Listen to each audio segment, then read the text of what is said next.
તો અમે અત્યારે જઈએ દ્વારકા. જો અમારી ગાડી વેડી છે, દ્વારકા માટે નીકળી ગયો. ઘરેથી નીકળવામાં જો કે વિડીયો નતો બનાવી શક્યો. જ્યાં અમારા 4-5 જણા રહ્યા. સંદીપભાઈ છે, દીપકભાઈ છે. ગાડી હાલે છે ધોમ ધોકાર. રવેશીમાં ચા પીવા બેઠા છે. ચા પાણી કરીને આગળ નીકળવાનું છે પાછું. આ રવેશી ચા ના શોખીન ને બધાય.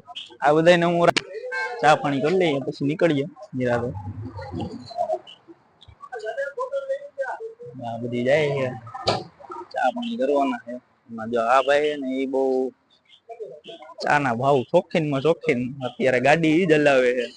140 જાય છે. અબુબારી સીટે જાય છે. ખબર નઈ દ્વારકા પુગાડે કે ન પુગાડે. દ્વારકા જાય છે એટલે વાંધો ન જ આવે.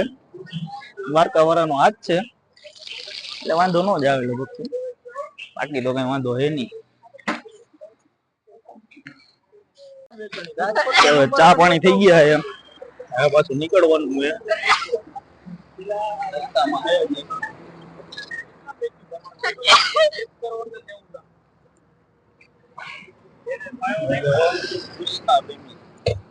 આ ભાઈ સ્પેશિયલ ગાડી દ્વારકા જવા માટે લીધી છે. ફોર્ચ્યુનર છે, ફોર્ચ્યુનર આપણે લઈને નીકળ્યા નથી. દ્વારકા જવા માટે સ્પેશિયલ આ ગાડી લીધી છે. જયારે દ્વારકા અહીંયા ધજા ચડાવી હતી ને ત્યારે અહીંયા ગાડી લીધી હતી. હજી દ્વારકા જવા માટે નીકળે છે ગાડી. બસ ઘરે રહીએ છે.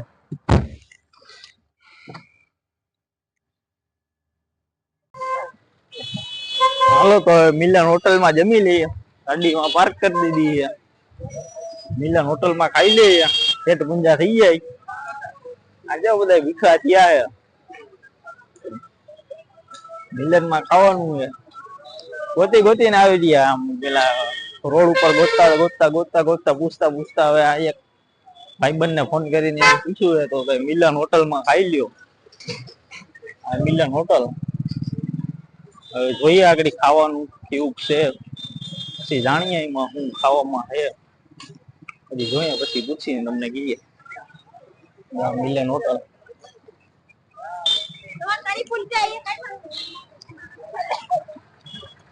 મિલન અંદર ગયા પછી ખબર પડે શું ખાવામાં આવે શું નહીં.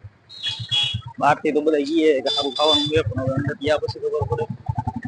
ભીડ તો હે, પબ્લિક તો હે. ખાવામાં તો સારું જ છે, વાંધો નહીં.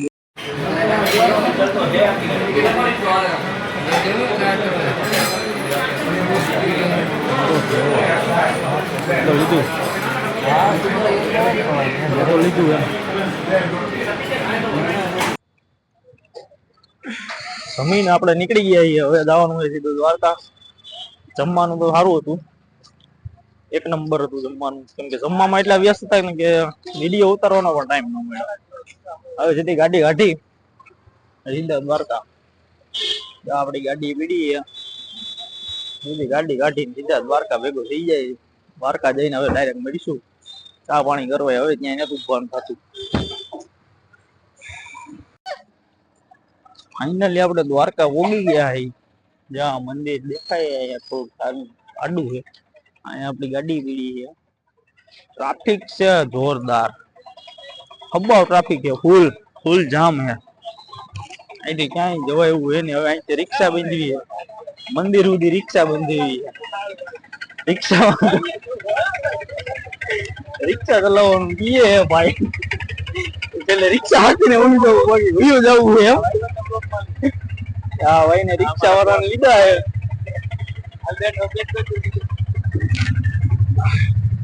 ભાઈ હવે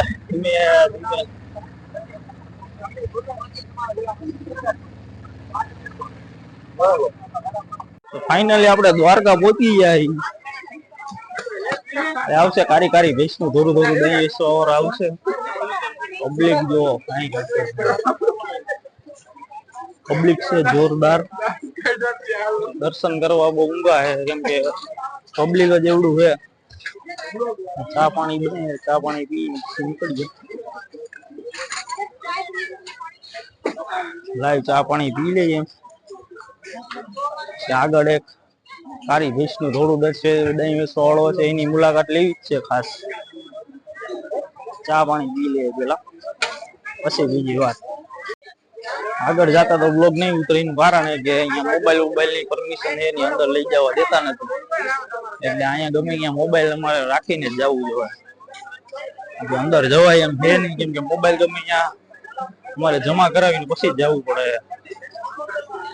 અંદર જવું બહુ ઊંધું છે, કેમ કે મોબાઈલ લઈ જવા દેતા નથી અહીંયા. છતાં પણ જો કોશિશ કરીશ જવાની તો કે સીડી સુધી તો લઈ જવા દઈએ. સીડીએથી ને તો અહીંયાથી મંદિરનો આખો સીન તો લેવાય જ જાય 99%. કદાચ જો મંદિરનો સીન તો લેવાય જાય, કેમ કે સીડીએ તો હું પોગી ગયો. પબ્લિક તો હે સીડી ઉપર, એટલું પબ્લિક છે. જોઈએ ભાઈ પબ્લિક પાસે ભૂગવું બહુ ઊંધું છે. ગોમતી ઘાટે પૂગી ગયા છે. ગોમતી ઘાટ અહીંથી મંદિરનો નજારો ચોખ્ખો દેખાય.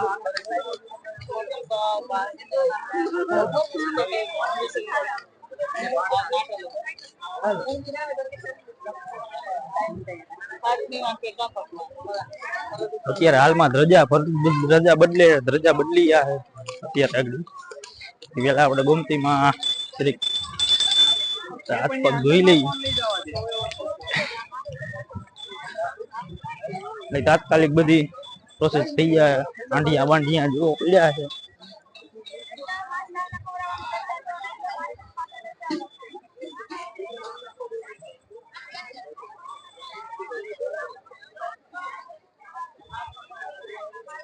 તો ફાઇનલી આપણા દર્શન થઈ ગયા છે. જ્યાં મંદિરનો નજારો, દર્શન કમ્પ્લીટ થઈ ગયા. વાંધો ન થયો.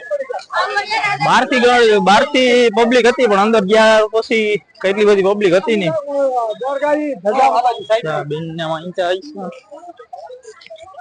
બેન ને માનતા પૂરી કરે છે.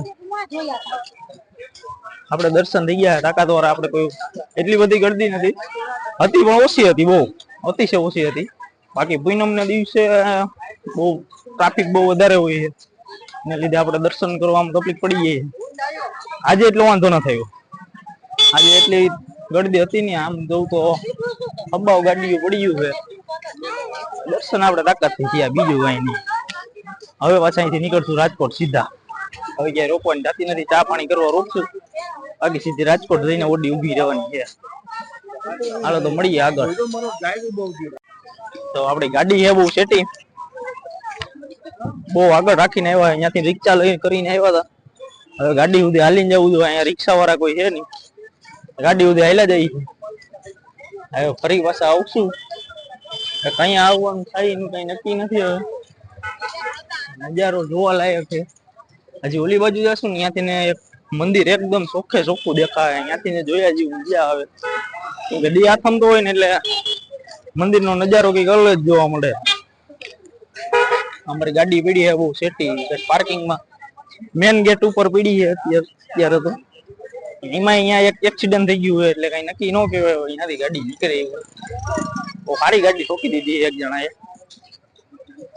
તો મળીએ આગળ, ગાડીએ જઈને પછી આગળ મળીએ.